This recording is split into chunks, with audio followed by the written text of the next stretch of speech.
Hello YouTube, it's Atticus. Happy 4th of July. Happy 4th of July, my friends. Yeah, we are back to my Dark Elves. I know it has been a lot of games since we've had some Dark Elves. We had Norska Week happen, we had the games of Luca happen, but yeah, guys, we can finally get back into some Druchii, and what better way to celebrate our National Independence Day than having some Queen Hellabron destroy some filthy rats. So, alright guys, yeah, let's just go ahead and jump into the build. This game is pretty brutal. I tried a pretty unique, different build. I wanted to try to be kind of creative, and yeah, I like the way this went, and we're playing on the King's Glade, which is a really thematic map. So for my leadership, guys, as previously mentioned, we have Queen Hellabron, who I think is perfect in this matchup. She has the Gaze of Cain that will give a big bonus to all the surrounding units fighting around her. I think it's called Gaze of Cain. Yeah, Gaze of Cain. So we're going to get melee attack, we're going to get leadership, weapons damage, and yeah, against Skaven, who are already going to be pretty much undermatched in the infantry fight. Yeah, it turns bleak swords into Hargoneth executioners pretty much. And yeah, she just has a really powerful synergy. She's a really good duelist, and she'll be able to beat even Queek Head Taker on a one-on-one, as long as he's not using trophy heads. So yeah, I think she's really good. You put her on foot, so she's not going to be getting hit by any artillery, and yeah, she's plenty sufficient. For my caster, guys, we're going the old school Sorceress of Beast, and we're just taking the Manticore Summon and the Curse of Anna here, which will give me the minus melee attack. It's the debuff in the area of effect. So it's going to pretty much ensure that my infantry should win the initial engagements. We have a front line consisting of Bleak Swords. I think Bleak Swords are really good in this matchup. I like them actually better than the Dread Spears. You don't always need to take Dread Spears if you're afraid of Rat Ogres and things like that. You can make up the difference through even just things like Black Oak Corsairs. Since Rat Ogres don't have that much armor, they'll actually take a lot of damage. You can see that we have a secondary line, as I said, of Black Oak Corsairs, but the real killing power of our army is going to be these 2 units of Shades. And yeah, I think Shades will be really good in this matchup to deal with any Doom Wheels and Doom Slayers, or is that what they're called? Altars, Rat Ogres, and Hellpit Abominations. And the best part is that they're stealthed, they're hidden, so my opponent can't beat them up with artillery. You can see we also do have a Pharaoh Manticore, which will be good for harassing his back line, shutting down any ranged units, and shutting down artillery pieces. And we have one bolt thrower, guys, and the bolt thrower its only job is to shut down artillery pieces and then obviously monstrous units. Here in Deep Vanguard, guys, we have 2 units of Harpies. Now on this map, there's no way to Vanguard from the back, so you have to come up from the front or the sides, which is okay, but it means that my opponent will see it, so he will be aware of it. And then we have a unit of Doomfire Warlocks, so yeah, these guys are going to be trying to pressure the back line as well. They have that 40% physical resistance, I do believe, so they're really good in the Skaven matchup. Skaven and Wood Elf matchup, I think Doomfire Warlocks really shine. Even Empire as well. So that's my build, guys. Let's go and look at my opponent, who's brought a pretty scary army here, consisting of 2 Hellpit Abominations. So for his Lord, we do have Lord Skrulk, the most competitive Skaven Lord. I don't know the Skaven spells, but I do know he has the Plague Monk summon, it looks like, the Clan Rat summons. I don't know if it'll let me click on it. I'm not sure. There it goes. So we have Pestilent Birth, it's the Plague Monks, we have Plague, we have Vermintide, and we have Pestilent Breath. So yeah, pretty standard Skaven loadout. It's going to have a lot of summons, and he is obviously going to have his DPS spells. He has the, what's it called? Eternal Nautilus, is that what it's called? Well anyways, you guys know which one I'm talking about. This is really scary, though. For his front line, guys, he has 4 units of Night Slingers, Night Runners with slings. So, yeah, these guys will absolutely just shred through Sisters of Slaughter, Witch Elves, anything that doesn't have any armor or shield chance. But luckily, I have a front line of Bleak Swords. So, yeah, these would normally be the counter to that. And that's usually one of the ways you could go about fighting the Skaven is with Sisters of Slaughter and Witch Elves. So, yeah, you could tell he was definitely expecting that. Then he has a secondary line of Clan Rats with spears. So, there's a whole bunch of these guys who are going to be, you know, surprisingly pretty tanky. I don't know if tanky is the last word, but he's going to be able to bog me down just with the sheer numbers. Then he has 2 units of Storm Vermin with Halberds, so he's going for a lot of anti-large. He's really going to be having a lot of protection against, you know, any cavalry and things like that. And then we have a Warp Block Cannon.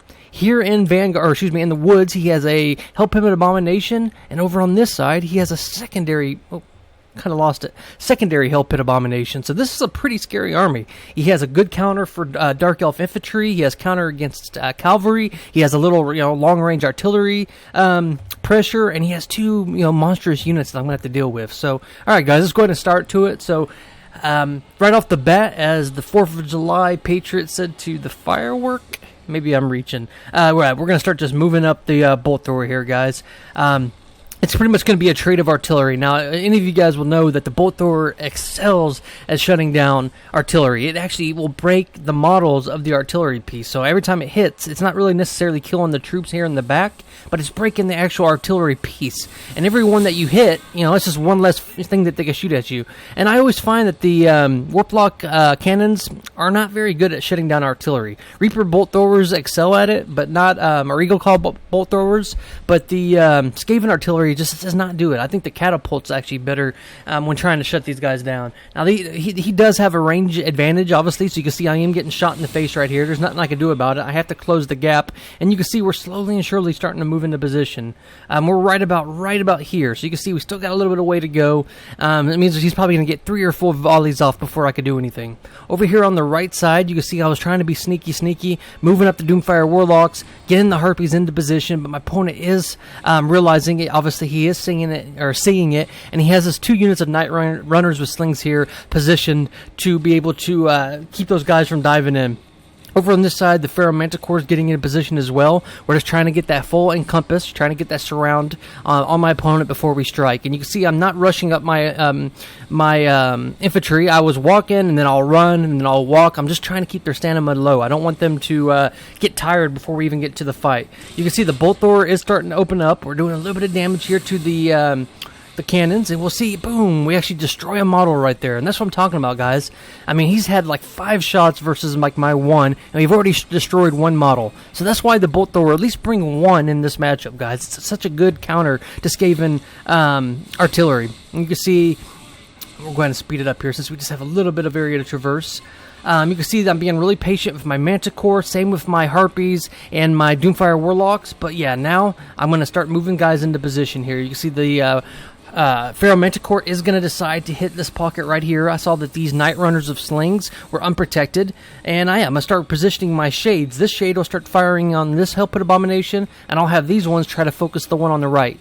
You can see once we do get done breaking these artillery pieces, I'm going to change the target of the bolt thrower onto the Hellpit Abominations. And you can see we've actually destroyed 2 of these units so far, so things are looking good for us.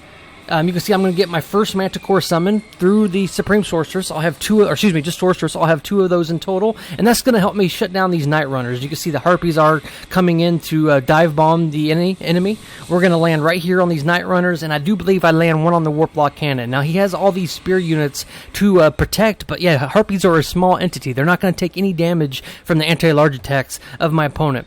Over here, you can see that the Manticore has dived among these guys. I have them all grouped up. Now, keep in mind, the Manticore does cause terror, and what it's more importantly is it's singling out, it's keeping this Hellpit Abomination from having any reinforcements. He's sitting here dealing with this Manticore, which means this Hellpit Abomination is totally exposed. And you can see with the overwatch of the shades and all my infantry right here, we're actually doing a lot of damage to this Hellpit Abomination. It definitely needs some support. You don't want to just have it fighting among itself, especially if it's not a large target. You can see the Harpies are doing a good job. We've actually shut down 3 of the artillery pieces. We're shutting down all his range units, and it's allowing my Bleak Swords and my Blacker Corsairs to come up here pretty much unimpeded. And keep in mind, once we do get into the fight, I'm going to have that Gaze of Cain, which is going to buff up my troops, pretty substantially, and not to mention the debuffs of the Curse of Anna here. So, the Doomfire Warlocks are just coming around the back. I'm trying to be patient. I was hoping that he would have his Night Runners kind of run around in the back, and I'd be able to ambush them. You can see that the Hellpit Abomination now is starting to get hit by my